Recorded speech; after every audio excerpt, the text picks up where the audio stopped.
এই তোমরা যারা আমাকে বলছো যে পাতলা হয়ে যাও দিদি, পাতলা হয়ে যাও দিদি, মানে তোমাদের বুকের পাটা দেখে আমি অবাক হয়ে যাচ্ছি। হ্যাঁ, মানে একবার যদি আমার মাথায় ওই জেদটা চেপে যায়, দেখো আমি ফানি হচ্ছি, হ্যাঁ, আমার কথা শুনে লোকে একবার হেসে পড়ে যায়, আমি রসগোল্লার মতো কিউট হচ্ছি, আমি বুদ্ধিমতী মহিলা হচ্ছি। ইয়ার পরে যদি আমি স্লিম পাতলা হয়ে যাই শিল্পা শেট্টি, ক্যাটরিনার মতো, তাহলে বুঝতে পারছো মার্কেটে শুধু আমি তোমরা সব কোন দিকে আউট হয়ে যাবে?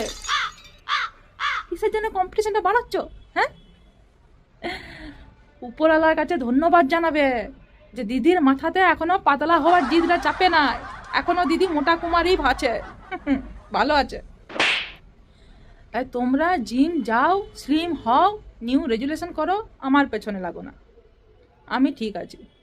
নাহলে একবার যদি মাথায় জেদটা চেপে যায়, তাহলে মার্কেটে শুধু আমি বুঝতে পারছো, সব আউট, সব আউট, সব আউট।